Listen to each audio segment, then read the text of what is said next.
Om Swastiastu. Perkenalkan, nama saya Niwaya Nopiwati, NIM 21186206079, Prodi PGSD semester 2. Pada kesempatan kali ini, saya akan menjelaskan dan memaparkan sedikit tentang pengertian, manfaat, dan relevansi dari proses belajar dan pembelajaran. Yang pertama yaitu pengertian dari belajar.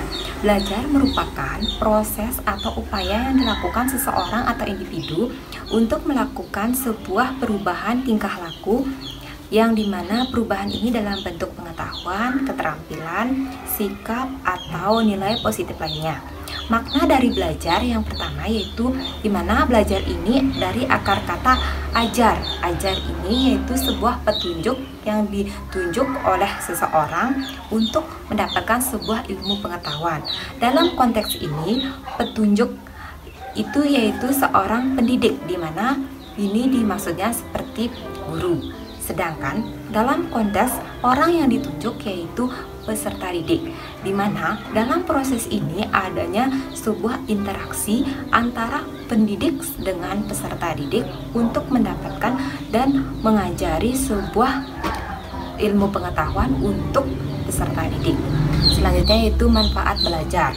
Antara lain yang pertama meningkatkan kemampuan peserta didik, menambah wawasan dari peserta didik, mengubah pola pikir peserta didik menjadi lebih baik, dan menjadikan peserta didik percaya diri.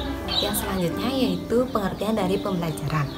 Pembelajaran merupakan bantuan yang diberikan dari pendidik atau guru untuk peserta didiknya agar dapat terjadi proses perolehan ilmu dan pengetahuan.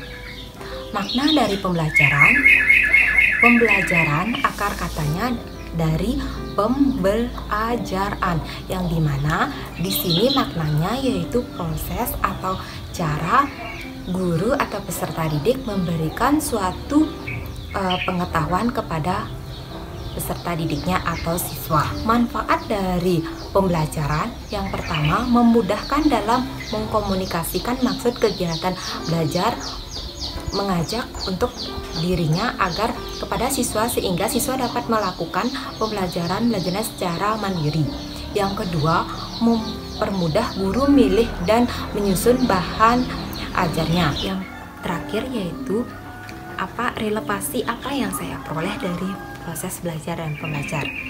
Relevansi yang saya peroleh dari proses belajar pembelajaran yaitu relevansi atau hubungan di mana proses belajar dan pembelajaran ini sangat penting dan sangat berhubungan dan tidak boleh dipisahkan satu sama lainnya, karena dalam proses belajar dan pembelajaran ini sangat penting di dalam dunia pendidikan, di mana belajar itu kita harus memiliki beberapa ragam dari belajar. Kita memiliki seperti keterampilan, kemampuan, dan sikap atau attitude, sedangkan kemampuan atau kompetensi dan keterampilan atau skill itu harus kita miliki sebagai seorang peserta didik.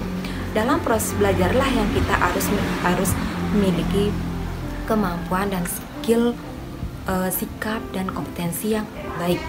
Sedangkan pembelajaran di sini yaitu merupakan kegiatan yang dilakukan dan untuk memfasilitasi dan meningkatkan keberhasilan dalam proses belajar.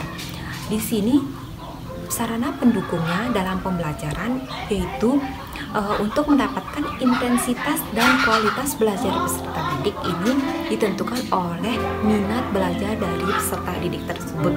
Jadi keduanya ini tidak boleh dipisahkan, sama-sama memiliki nilai penting yang sama porsinya. Dalam konteks ini, peserta didik harus memiliki beberapa ragam seperti kompetensi, seperti skill, seperti attitude. Yang terakhir yaitu apa yang saya peroleh dari mata kuliah belajar dan pembelajaran. Yang saya peroleh dari penjelasan materi belajar dan pembelajaran, kita dapat menyimpulkan bahwa dalam mata kuliah belajar dan pembelajaran memiliki tujuan umum. Yang pertama yaitu kita bisa mengenali dan mengidentifikasi kegiatan apa yang dimaksud dengan kegiatan belajar. Yang selanjutnya kita bisa membuat rangkaian kegiatan pembelajaran, misalnya membuat RPP, di mana kita sebagai calon pendidik atau calon guru kita harus mengetahui bahwa kita harus bisa membuat RPP di mana rencana pelaksanaan pembelajaran untuk peserta didik atau siswa.